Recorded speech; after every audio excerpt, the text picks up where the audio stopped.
What's up, guys? We're checking on the giant pumpkin today. Should we uncover it? It's looking bigger. Look at how tall it is.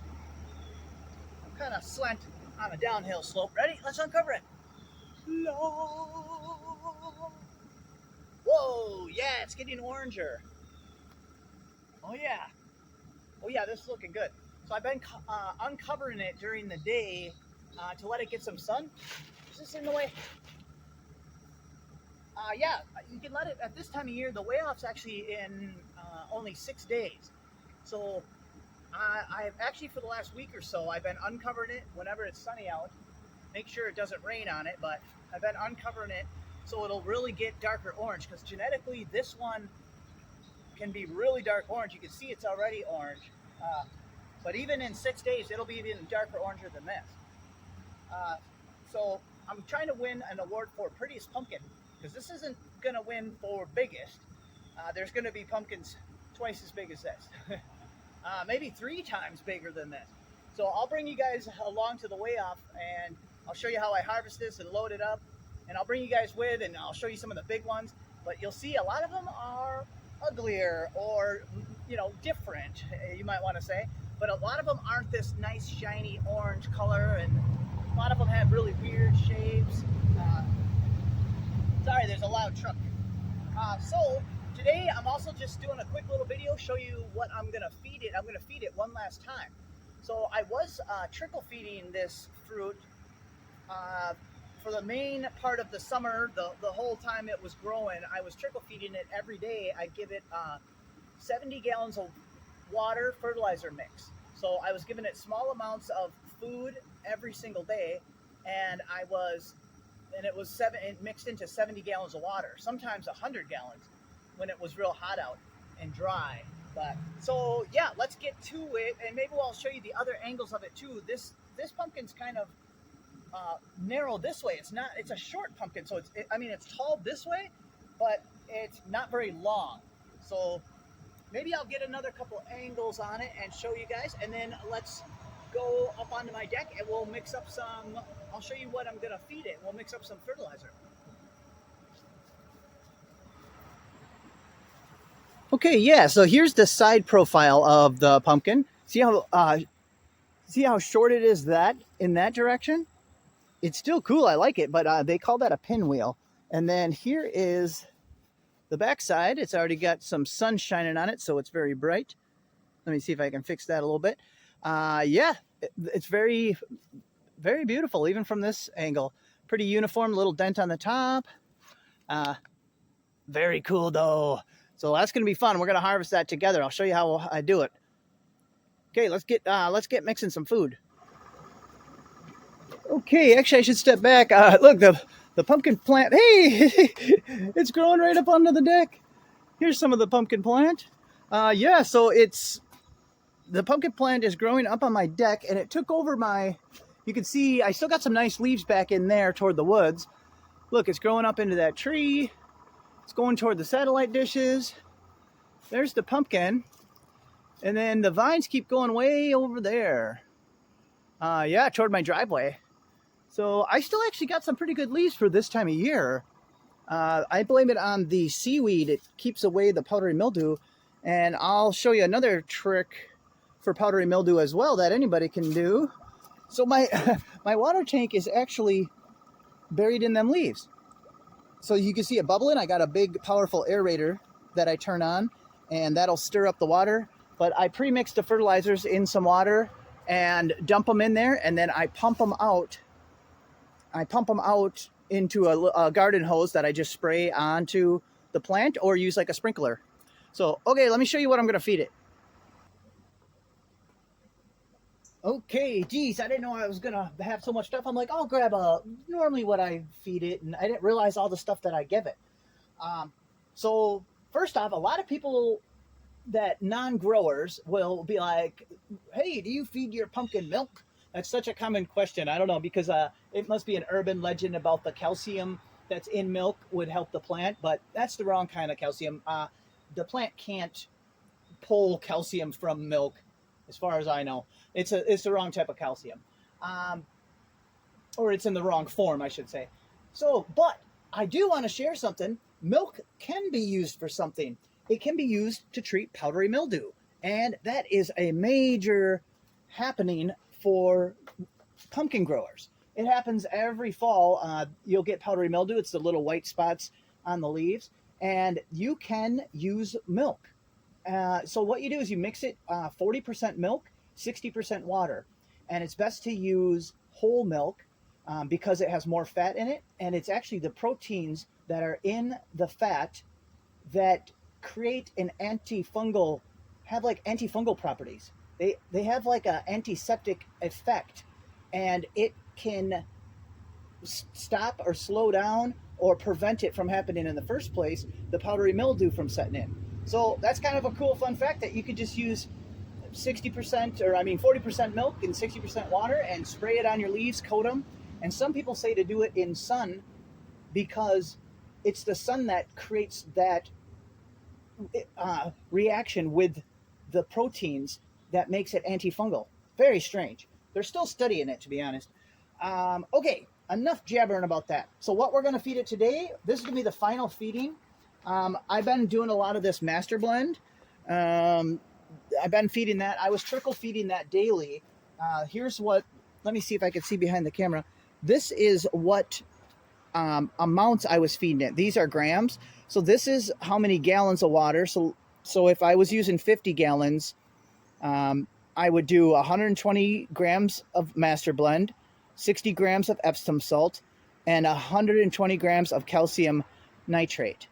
But right now we're just going to kind of wing it because I haven't fed for like a week or so or even longer because it's been kind of wet and cold nights. So let's start mixing something here. And I'm going to give it some extra stuff today. It's the final feeding.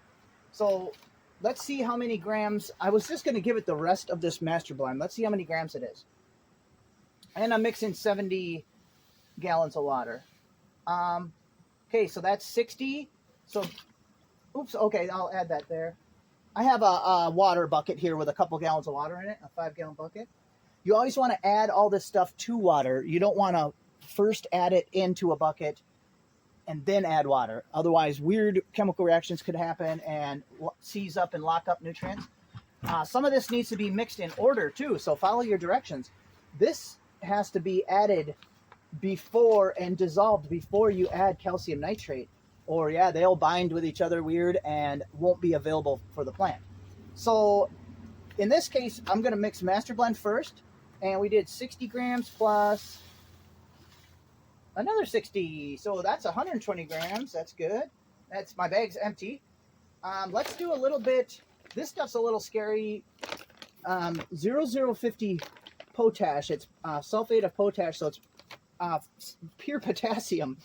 So, and potassium is what plants use for fruit growth. So a high, like you'll notice, like tomato foods and stuff will have a high potassium content because it's for growing fruit. So potassium is good for growing the giant pumpkins.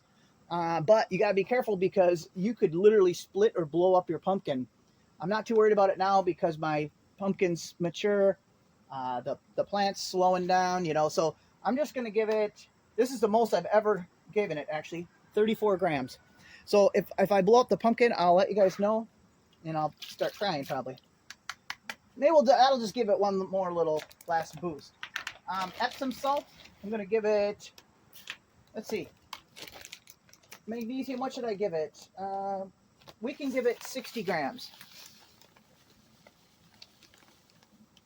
60, oh wow, that looks like a lot. So this is magnesium. So see, you can just get Epsom salt at anywhere, grocery stores and stuff, and that can be your magnesium source. Boop. And that can be mixed right with the master blend. Let me get that mixing. Okay, that's fine. And now that, you know, once we have this dissolved, that's pretty good. Instead of using this pelletized calcium nitrate, I'm going to use Flourish Cal. So, well, actually, maybe not. This has magnesium also. We already added magnesium. Okay, we're not going to use that. So I guess we're going to use this. You know what? I don't need any more I don't need any more nitrogen for my plant at the moment because I'm not growing any new leaves.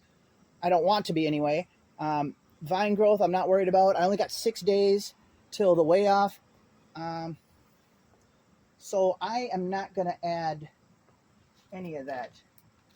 Well, I guess we could add, let's add a half dose. So normally I would do 120. Normally I do the same amount of this as the Master Blend. So let's do a half dose of this. Let's do 60. Oops. And I'm actually going to pour that into a different thing of water. I don't want it to start reacting with my other stuff.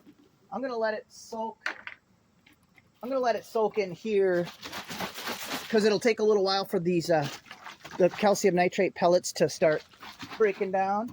So we'll let that soak. And what else can we give? We got micronutrients, Jackpot micronutrients. So that's got all the little elements that sometimes you don't think about. So let's just, let's give it a couple ounces. It's fine. We can finish off my pour bottle of humic acid. Humic acid is what organic matter breaks down into in its final state. If you have leaves or peat moss or something and it literally can't break down anymore, it's humic acid. Let's just use the rest. That's a soil conditioner, so that helps feed the microbes and beneficial stuff that's in the soil. And then the microbes make the other elements and food sources available to the plant. So that's done too. So these two are done. And my favorite thing is kelp, Neptune's Harvest seaweed. So this is kelp 001. So it's very gentle. This stuff you don't even, none of this gentle stuff you don't really have to measure. You just pour some in. Okay. I'm going to get this mixed up and let's pour it into my tank. Is that all I wanted to say? Yeah, I think that's good.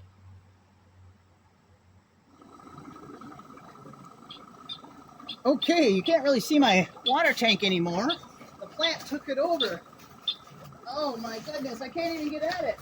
Okay, I'm going to pour this in. Okay. Now we just got to pour in the calcium nitrate. We got that separate.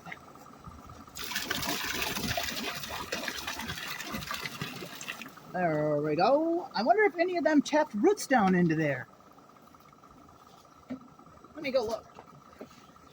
Am I growing hydroponically? Oh my gosh, we'll have to look. I can't get over there. Is there... There's some roots. Okay, I guess we're kind of accidentally growing hydroponically a little bit. Look at this leaf. It's like a 36-inch leaf. Okay, now we're going to let that mix for a few minutes. And then we'll start spraying it on the plant. Okay, now I can start watering. I should point out, normally I never would foliar feed spray with the sun shining. So it can be a little more harsh on the leaves or it can burn them easier. But it's pretty early morning sun here and it's later in the year. The sun's not as direct and it's only 6 days of the way off. So I'm going for it. Usually morning or evening is better. And there we go. I can either hook up, I just have a pump pumping it out of the tank, so. I could put a sprinkler on, but it would probably get clogged up right away because I got all that debris in the tank. All right. All right, I'm gonna feed this whole 70 gallons, and thanks for watching. We're going to be going to the weigh off. I will do a harvest video the day before the weigh off, and then I'll bring you guys along to the weigh off. So like and subscribe, and keep an eye out for my next videos. See you guys.